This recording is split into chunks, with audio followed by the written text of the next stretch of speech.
Bonjour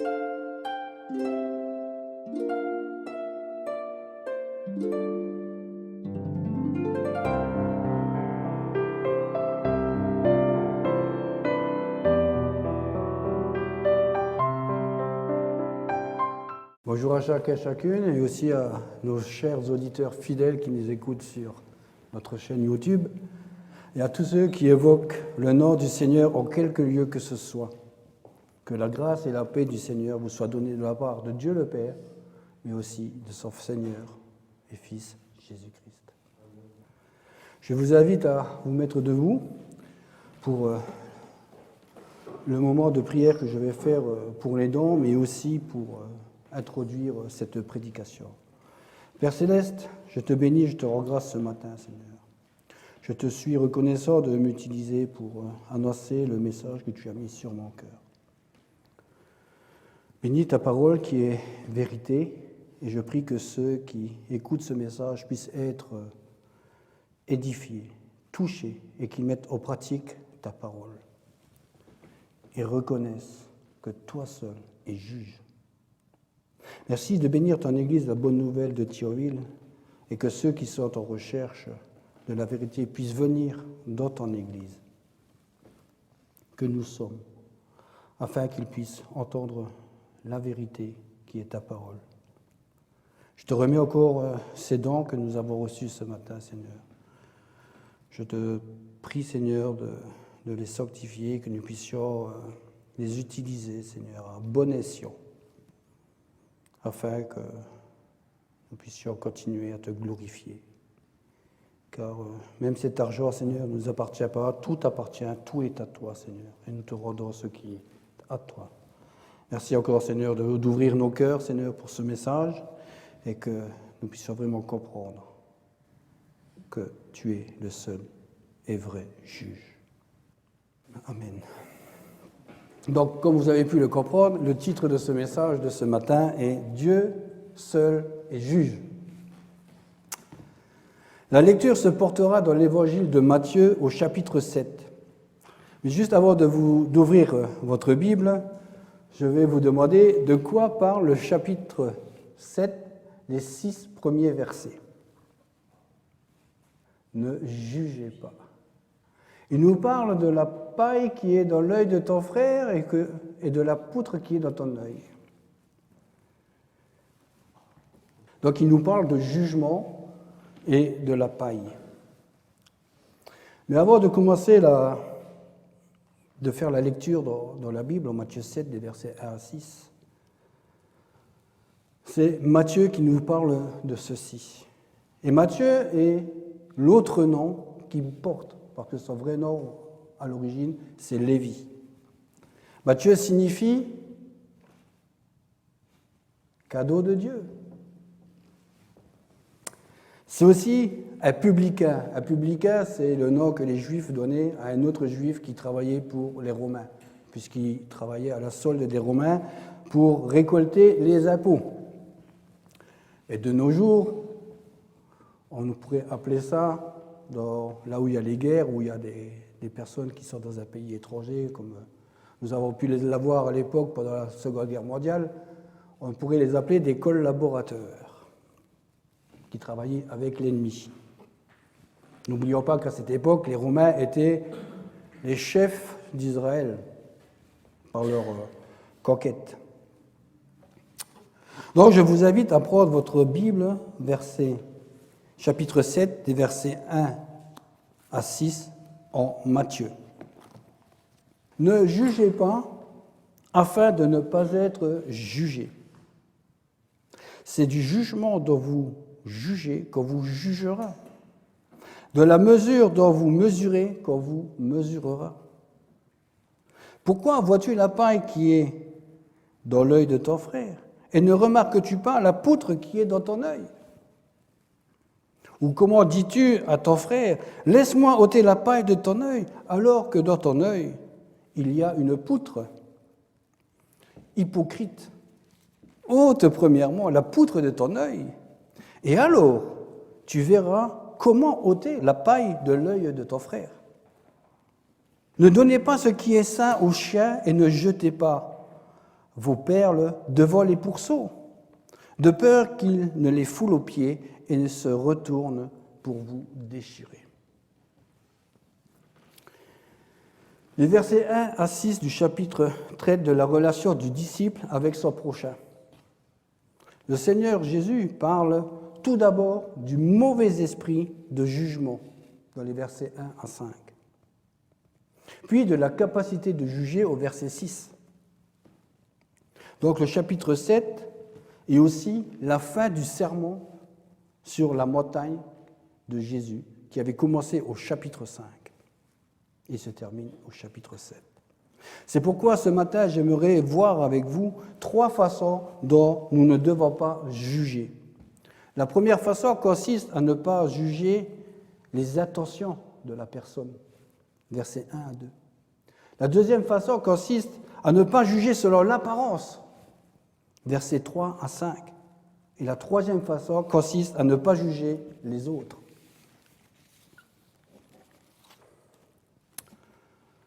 C'est pour cela que nous devons nous examiner nous-mêmes avant de juger. La première façon consiste à ne pas juger les intentions. Verset 1. Et il commence par « Ne jugez pas ». Parce que la tendance à juger est inhérente au cœur de l'homme, au cœur humain. Mais le début de ce chapitre nous parle de nos rapports avec nos frères dans l'Église, avec nos frères en Christ en général. Le Seigneur nous montre que nous ne devons pas juger les personnes selon l'apparence, l'intention, ou de juger les autres sur ce qui est bon ou mauvais en soi, et ne pas juger le service d'un frère dans la foi, et encore moins de juger un frère en parlant mal de lui. Ce verset bien connu, ne jugez pas, est parfois mal compris et mal appliqué, même pour les croyants, même dans l'Église. D'autres passages nous apprennent que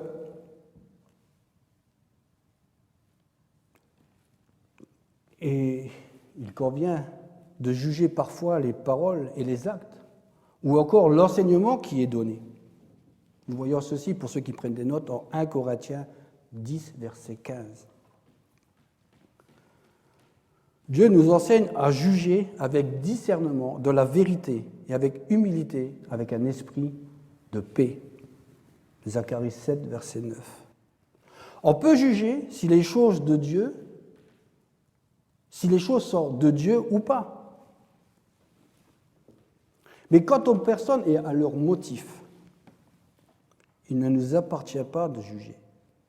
Pourquoi ? C'est le titre du message. Dieu seul est juge. Vous savez, nous avons trop facilement tendance à mettre des étiquettes sur les gens.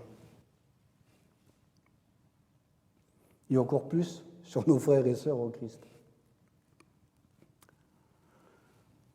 On pourrait presque dire qu'on est un peu comme les pharisiens de l'époque, qui appliquaient à leurs semblables les exigences de la loi, mais eux ne l'appliquaient pas à eux-mêmes.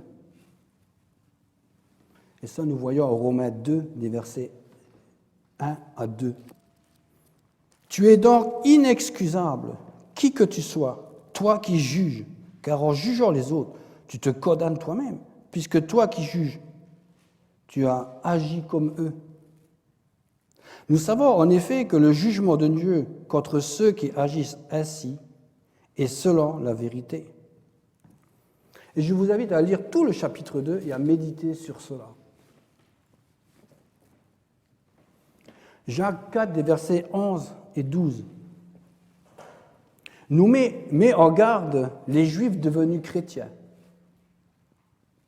qui critiquaient la loi et se plaçaient au-dessus de son prochain pour le juger.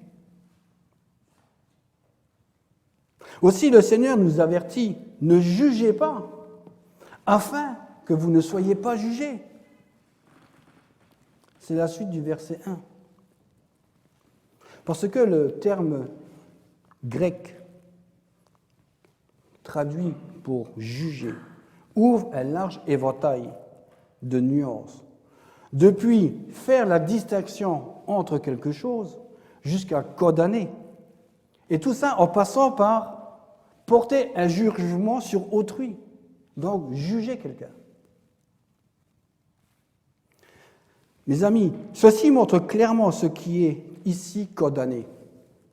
Et cette disposition à regarder défavorablement le caractère et les actions des autres, ce qui conduit invariablement à prononcer des jugements irréfléchis, injustes et désagréables à leur égard.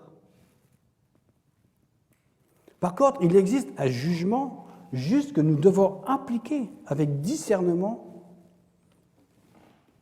et avec prudence. Jean 7, verset 24. Ne jugez pas selon l'apparence, mais selon la justice de qui? De Dieu, de la parole de Dieu. 1 Corinthiens 5, versets 12 à 13. Qu'ai-je en effet à juger ceux du dehors? N'est-ce pas ceux du dedans que vous êtes juges? Ceux du dehors, Dieu les juge. Expulsez le méchant du milieu de vous. Donc nous avons la responsabilité en tant qu'Église de Christ de condamner fermement le mal et de juger ceux, c'est-à-dire les frères et sœurs, qui persistent à manifester un mauvais état d'esprit dans l'Église ou de marcher dans un mauvais chemin ou une mauvaise direction. Tout en sachant qu'il ne faut pas juger selon l'apparence, mais juger selon la justice de Dieu. Donner une appréciation sur ce qui est selon Dieu ou sur ce qui est mal, en cela nous ne pouvons que juger des faits et non pas la personne elle-même, puisque nous ne connaissons pas les motifs de son cœur. Dieu seul connaît nos motifs. C'est ce que le Seigneur enseigne ici, en disant « ne jugez pas ». Le Seigneur ne parle pas de ce jugement du péché qui est réalisé. Il condamne l'esprit de jugement. Parce que la tendance à s'élever constamment au-dessus des autres et aussi à considérer non seulement leurs actes, mais aussi leurs motifs. Et cela d'une manière négative, pour les juger ensuite sans amour. Donc examinons nous-mêmes avant de juger. Parce que nous ne pouvons pas juger des motifs qui font agir notre frère. Pourquoi il a fait ça? On ne peut pas juger ça, parce qu'on ne sait pas ce qu'il a dans son cœur. Pourquoi il a eu une réaction comme ça ou comme ci? On ne sait pas. Mais nous pouvons le juger à la lumière de la parole de Dieu. Mais quoi? Nos propres intentions de cœur. Par contre, les conseils des cœurs de chacun ne seront manifestés par le Seigneur qu'au jour du jugement, dans un temps à venir.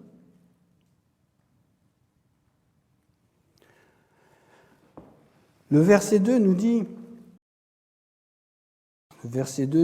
c'est un jugement dont vous jugez quand vous jugera, de la mesure dont vous mesurez quand vous mesurera. Donc on peut comprendre qu'il y a déjà une récompense. Tout dépend comment qu'on va juger.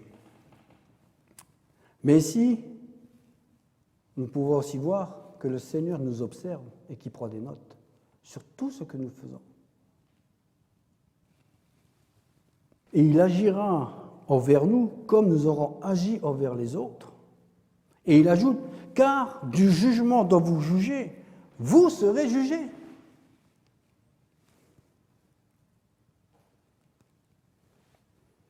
Donc nous devons prier pour nos frères et sœurs qui sont faibles dans la foi ou qui ont chuté et aidons-les à les relever plutôt que de les juger, voire même de les condamner. Pourquoi? Parce que si nous usons de miséricorde envers notre frère ou notre sœur qui a chuté. Dieu usera de miséricorde envers nous. Comme je l'ai dit plus haut, il est important toutefois de rappeler qu'une assemblée locale peut être appelée à exercer le jugement sur le mal, mais sur un mal moral ou doctrinal qui serait apparu en son sein, c'est-à-dire dans l'Église. Parce que dans le Nouveau Testament, il y a beaucoup d'exemples de cela. 1 Corinthiens 6, versets 1 à 8, qui nous parle de querelle. Donc s'il y a une querelle qui oppose des frères dans l'Église, elle sera réglée dans le cadre de l'Église devant des membres qui peuvent trancher.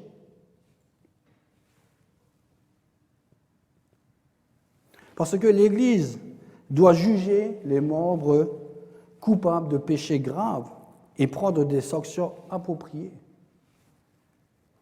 Et ça, c'est 1 Corinthiens 5, versets 9 à 13, qui nous en parle.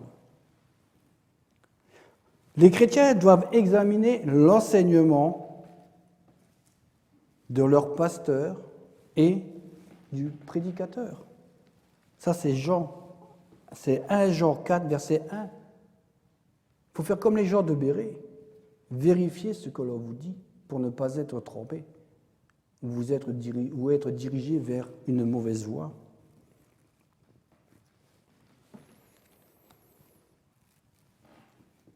Et si nous nous trompons, il ne faut pas nous juger, parce que nous sommes humains, on peut se tromper. Mais par contre, vous pouvez nous juger selon les instructions applicables de la parole de Dieu à la situation qui a été donnée. Mais par contre, nous n'avons pas le droit de nous tromper sur les choses doctrinales de la parole de Dieu.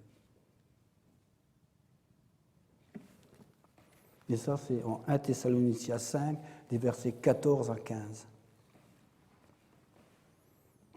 Parce que ce qui ressort de cet enseignement dans ces deux versets, c'est que nous devons d'abord porter le jugement sur nous-mêmes avant de porter un jugement sur l'autre. Mais pourquoi je dis ça ? Parce que le jugement qu'on doit porter sur nous-mêmes doit être un jugement très soigneux. Parce que Dieu veut déjà nous amener aujourd'hui à ce que ce jugement sur chacun et personnellement doit être fait. Il ne faut pas vouloir frauder, sinon le Seigneur nous dira, comme j'ai pu le lire au verset 4, il te dira « hypocrite ». Pourquoi ? Parce qu'on invoque l'amour et le zèle pour notre Seigneur, alors qu'on sert sa propre réputation, ses propres intérêts, notre propre dureté de cœur, parce que nous avons trop facilement à qualifier le mal sur les autres. Ce qui est pour les autres une faiblesse en soi, ou une faiblesse évidente.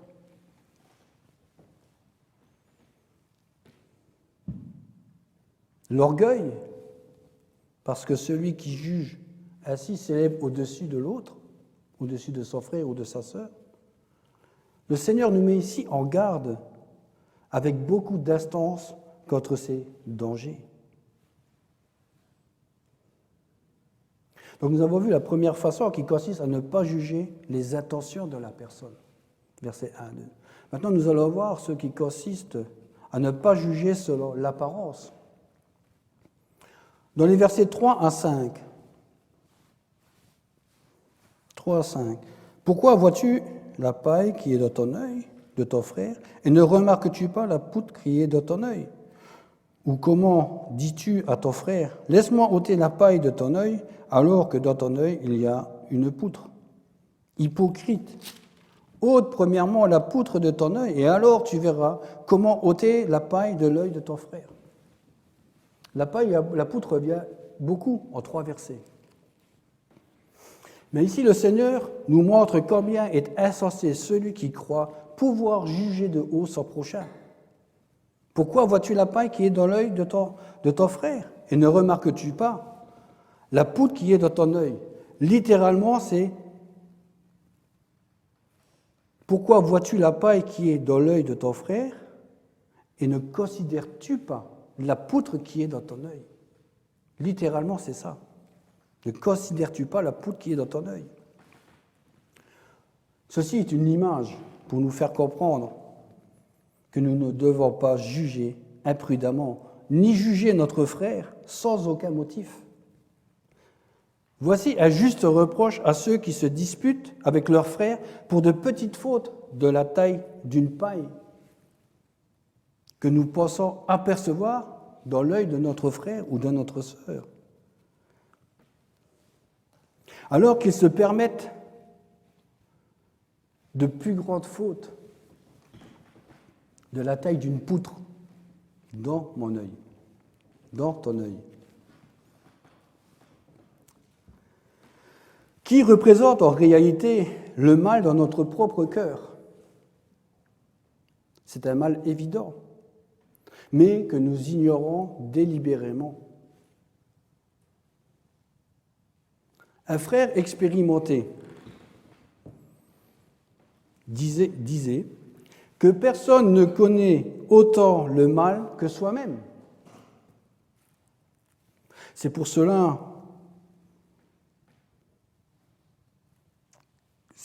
que cela me rend prudent dans mes jugements envers les autres. Qui connaît, en dehors de Dieu, mieux le cœur de soi-même? Moi. Je connais mon cœur, je sais de... Pas tout, forcément, pas tout, mais je sais ce qui en ressort. Aline, je ne connais pas ce qu'il y a dans ton cœur. Dieu seul sait. Toi, tu sais une partie qui peut en ressortir. Alors pourquoi regardes-tu la paille qui est dans l'œil de ton frère? Un brin de paille est un corps étranger, minuscule, que seule une observation attentive permet de déceler. Ainsi peut-on épier son frère et sa sœur, puis on ose entreprendre une action blessante sous couvert de l'amour. Je prends un exemple. Vous savez que je vous aime, mais je n'aime pas la façon dont vous êtes habillés aujourd'hui. Franchement, vous venez comme ça pour vous présenter devant le Seigneur. Et la cravate que tu as mis, mon frère, ne va pas du tout avec ton costume.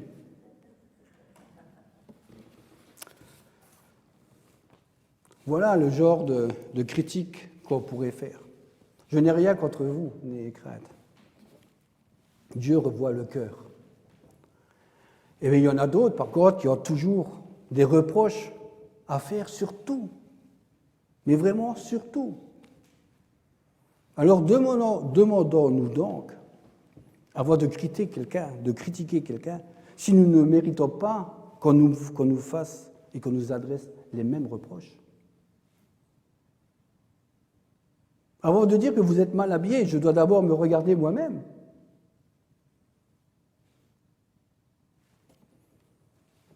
C'est des réflexions à se poser chaque jour. Pourquoi je dis cela? Parce qu'au chapitre 6 de Matthieu, versets 22 et 23, l'œil est une image du cœur. Certains péchés sont comme des particules, tandis que d'autres sont comme des poutres. Si une paille ou un éclat est dans l'œil, qu'est-ce que ça fait? C'est douloureux, ça fait mal. Ça peut être même des fois dangereux. Mais cela fait mal tant que ça reste dans l'œil. Je vous donne un témoignage sur ça.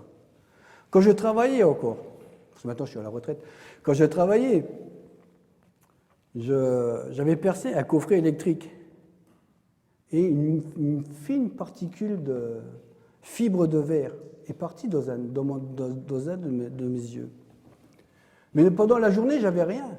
Je ne ressentais absolument rien. Le soir venu, je commençais à me frotter l'œil. J'ai une saleté dans l'œil. J'ai beau mettre du collier, rien ne passait. Ma femme me dit, viens, je t'emmène à l'hôpital. Je dis, non, ça va passer.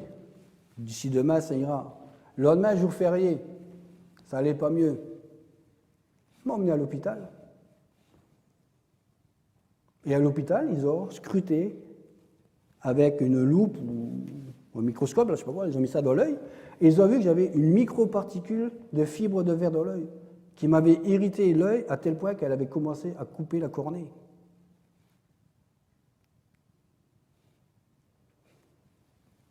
Et nous, quand on juge ou quand on critique un frère ou une sœur en Christ, on peut arriver à ce point-là.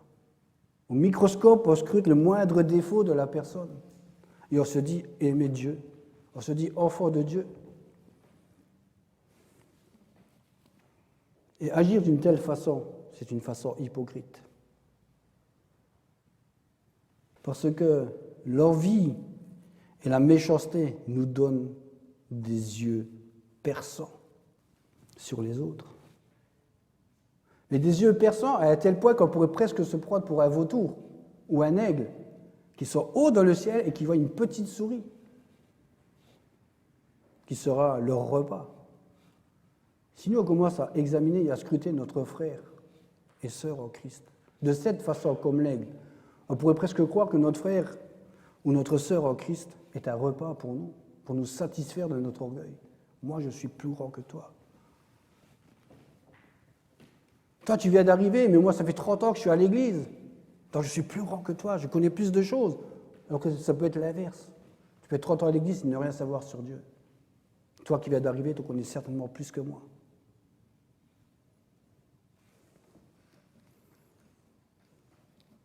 Donc, arrêtons de nous juger ou de nous critiquer en permanence.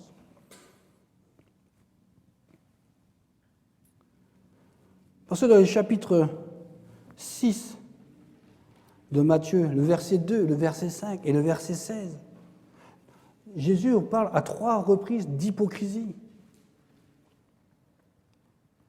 Et à chaque fois, le Seigneur met ses disciples en contraste avec les hypocrites religieux d'entre les Juifs.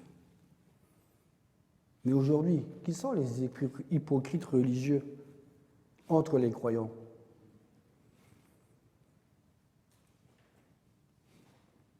Ça peut être moi, ça peut être vous. Ça peut être celui qui se dit chrétien et qui est en fin de compte un simple religieux, n'a jamais connu Christ dans son cœur, n'a jamais été régénéré.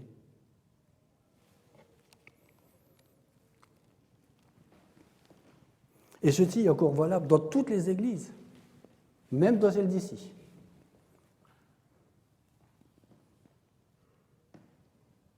Oui, mes amis, cela peut montrer qu'il y a un manque d'amour, un manque de communion fraternelle.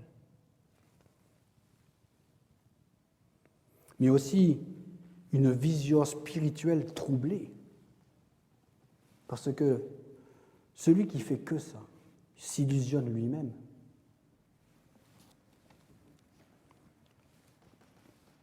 C'est pour cela que Ésaïe 1, verset 16, dit « Lavez-vous, purifiez-vous, ôtez de ma vue la méchanceté de vos actions, cessez de faire le mal. » On pourrait presque croire que c'est Dieu lui-même qui est en train de nous parler à travers ce verset. Lave-toi, purifie-toi. Ôte de ma vue la méchanceté de ton cœur dans tes actions envers ton frère et ta sœur.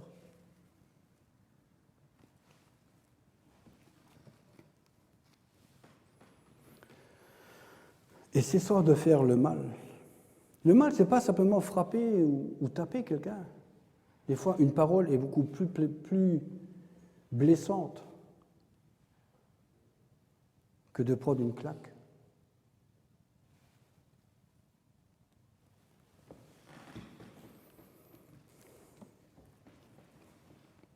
Parce que nous avons toujours tendance à voir les défauts des autres, alors que nous ne voyons même pas les nos propres défauts. Par contre, si nous nous jugeons nous-mêmes, en ayant reconnu et confessé nos propres péchés à la lumière de la parole de Dieu, sans excès de scrupules, mais en toute droiture, et si nous vivons dans la conscience de la grâce par laquelle Dieu, notre Père, nous a pardonné tous nos péchés, et il continue de le faire encore aujourd'hui,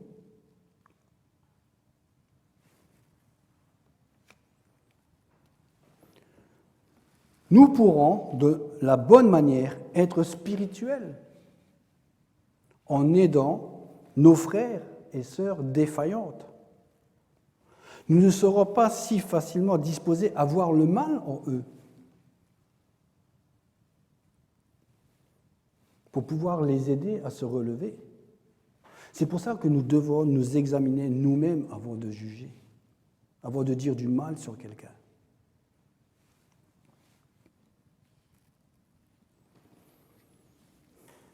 Donc nous avons vu la première façon qui consistait à ne pas juger les intentions.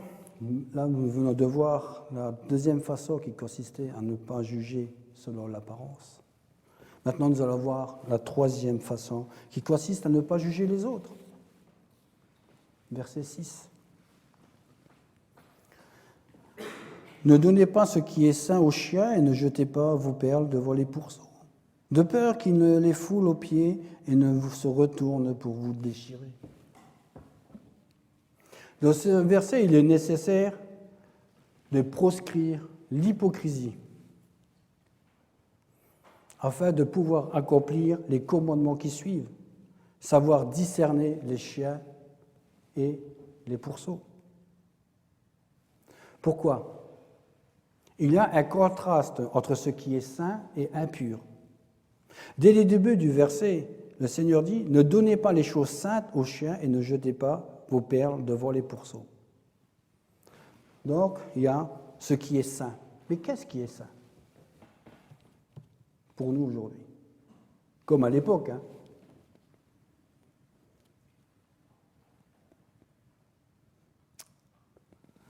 La sainteté est un attribut de Dieu, une caractéristique de sa nature éternelle, pure et glorieuse. Ceci, nous le voyons en Ésaïe 6, verset 3, et en Apocalypse 4, verset 8. Par conséquent, tout ce qui provient de Dieu est saint. C'est ainsi que Jude, au verset 20, désigne la foi chrétienne comme votre très sainte foi. Parallèlement à ce qui est saint, le Seigneur parle des perles.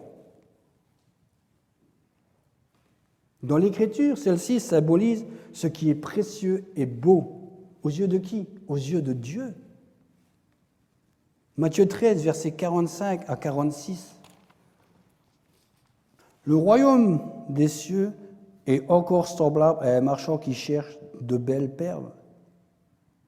Ayant trouvé une perle de grand prix, il est allé vendre tout ce qu'il avait et l'a achetée. Nous voyons ici toute la valeur qu'a l'Église aux yeux du Seigneur. Donc, ce qui est saint et les perles désignent notre contexte, dans le contexte, le royaume de Dieu. Ne faisons-nous pas partie du royaume de Dieu en Christ?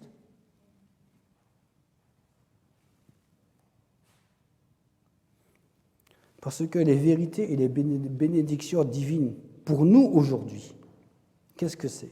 Les bénédictions et les privilèges spécifiques. C'est la grâce de Dieu. Et ceci, la grâce de Dieu est inclus dans ce qui est saint et dans ce qui est dans les perles. Nous sommes sous la grâce de Dieu pour un temps encore.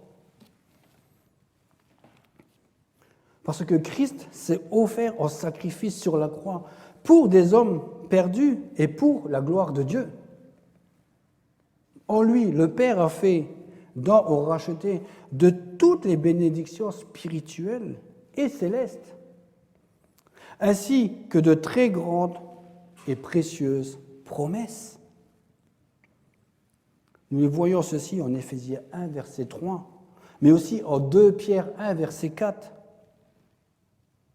Toutes ces richesses et privilèges qui s'y rattachent sont des trésors saints et précieux que nous devons garder et administrer fidèlement pour en jouir pleinement et constamment.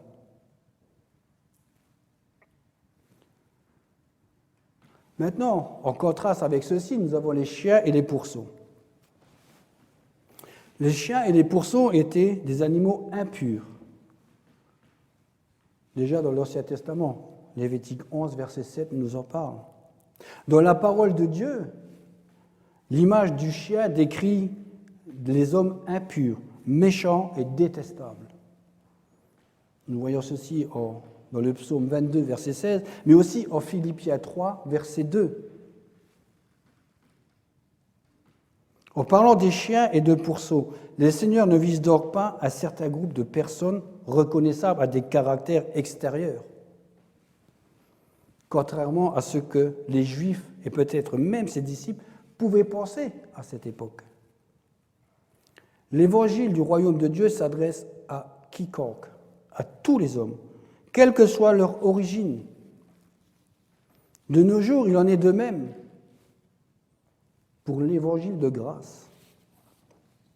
Le critère d'appel d'après lequel Dieu juge un homme n'est donc pas son origine ni son passé, mais l'état de son cœur devant lui. Mais pour ceux qui ne connaissent pas le Seigneur, je vous invite à vous mettre en règle avec Dieu. La Bible dit « Quiconque accepte le jugement de Dieu sur le péché et reçoit par la foi le message qu'il fait proclamer. » Le message qu'il fait proclamer, c'est-à-dire la mort, Christ mort pour mes péchés, et ressuscité, et reçu par lui, tel qu'il est. Mes amis, n'oublions pas d'où nous venons et ce que nous étions avant. Parce qu'à cette époque, comme aujourd'hui, il y avait parmi les croyants d'anciens fornicateurs, d'anciens adultères, d'anciens ivrognes, des voleurs, des menteurs, et d'autres dont je faisais partie. Le critère d'appel de Dieu d'après lequel Dieu juge un homme n'est donc pas son origine ni son passé, mais l'état de son cœur devant lui. Quand le Seigneur Jésus dit « Ne donnez pas ce qui est saint aux chiens », cela ne signifie nullement que l'Évangile ne doit pas être annoncé à tous les hommes. Parce que l'ordre de Jésus est encore pour nous aujourd'hui le même. Aller par tout le monde et prêcher l'Évangile à toute la création. J'ai pris cette référence en Marc 16, verset 15. Par contre, il ne sert à rien de présenter à un incrédule ou à un moqueur les immenses richesses de la grâce et de la bonté de Dieu envers les saints. Proverbe 9, 7 à 8. En revanche, aux incrédules et à ces personnes qui rejettent la parole de Dieu, il faut lui parler de sa responsabilité devant Dieu et l'inviter à se mettre en règle avec lui. Parce que parler avec un incrédule des richesses et de la bonté de Dieu ne produira qu'une discussion et n'avancera à rien. Des paroles vaines qui ne servent à rien. Sinon, à lui montrer que le jugement est proche et le concerne personnellement. Dans certaines situations, n'y a-t-il pas des circonstances où il vaut mieux parfois se taire que de se lancer dans des débats qui ne serviront à rien, si une chose, à nous faire perdre du temps avec cette personne, alors qu'il y a peut-être quelqu'un d'autre qui est à la recherche juste à côté. Et le Seigneur nous donne un exemple En Matthieu 21, verset 23 et verset 27. Jésus se rendit dans le temple et pendant qu'il enseignait, les principaux sacrificateurs et les anciens du peuple vinrent lui dire « Par quelle autorité fais-tu cela ? Et qui t'a donné cette autorité ?» Jésus leur répondit « Je vous poserai moi aussi une seule question. Et si vous m'y répondez, je vous dirai par laquelle autorité je fais cela. » Et au verset 27, « Alors ils répondirent à Jésus, » le reste, là, je vous laisse lire, à Jésus, « Nous ne savons pas. » Et il leur dit à son tour, « Moi non plus, je ne vous dirai pas par quelle autorité je fais cela. » Il n'est pas rentré dans un débat. Et nous, c'est pareil, devant des Écritures, nous ne rentrons pas dans des débats qui ne servent à rien.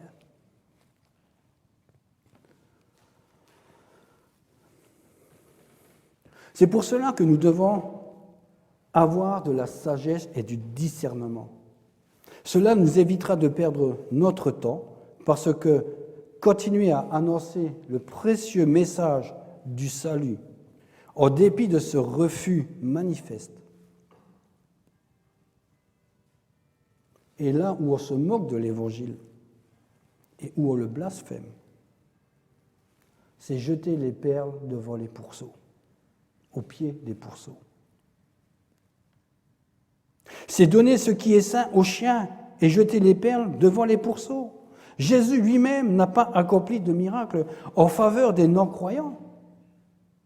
Chapitre 13, verset 58, lorsqu'il était à Nazareth. Et que dit ce verset ? Il ne fait pas beaucoup de miracles dans ce lieu à cause de leur incrédulité. Alors qu'il était né à Nazareth. Il vivait à Nazareth et il a été rejeté par son propre peuple.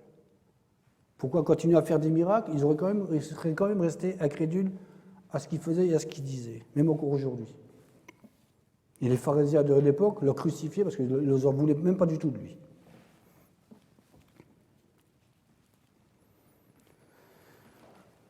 Et ce passage nous instruit de la même manière d'utiliser l'Évangile, donc le passage de chapitre 13, verset 58. Lorsque nous avons devant nous des personnes qui haïssent la vérité, ce qui nous amène à la conclusion.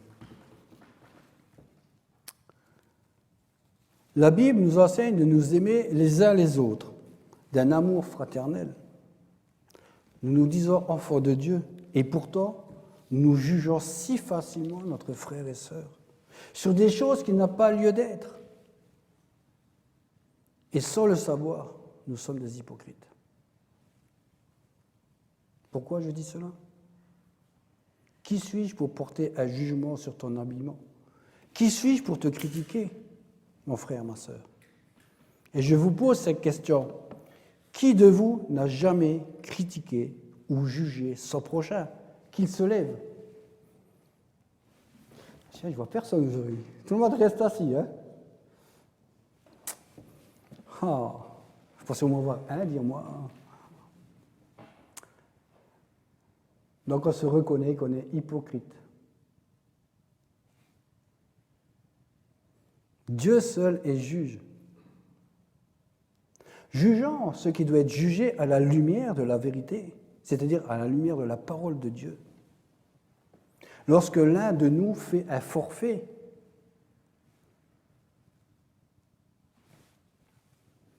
ou s'il est indiscipliné dans l'Église, voilà ce que nous devons faire. Quant au reste, on le laisse de côté. Jésus s'élève contre l'attitude hypocrite et accusatrice qui consiste à démolir les autres afin de paraître soi-même. Jésus ne nous demande pas de fermer les yeux sur les actes des autres, mais de faire preuve de discernement sur ceux qui doivent vraiment être jugés et non de nous montrer négatifs envers les autres. Paul explique qu'il nous faut une certaine discipline dans l'assemblée. tout en faisant confiance à Dieu le juge suprême. 1 Corinthiens 4, versets 3 à 5.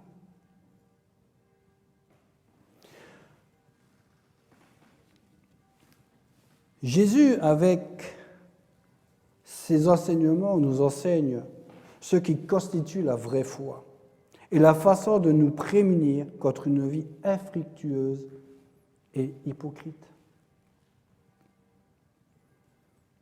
Examinons nous-mêmes avant de juger. Je terminerai avec ceci.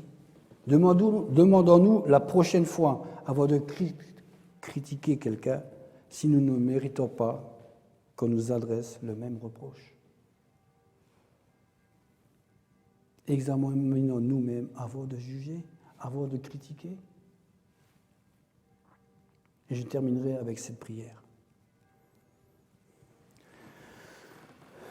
Père Céleste, merci de nous ouvrir les yeux et de nous faire comprendre que nous devons nous examiner nous-mêmes avant de porter un jugement ou de critiquer un frère ou une sœur.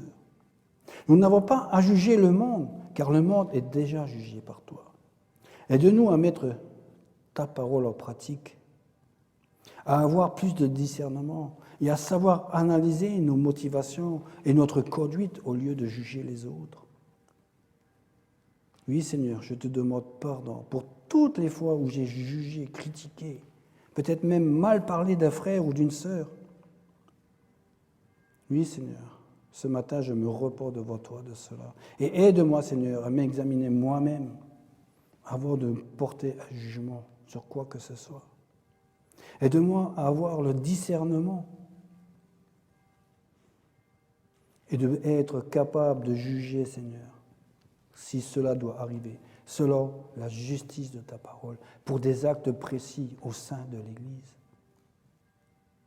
Oui, Seigneur, je te dis encore merci pour cet enseignement que tu m'as donné à travers cette prédication, Seigneur. En ton Fils Jésus-Christ, j'ai prié. Amen.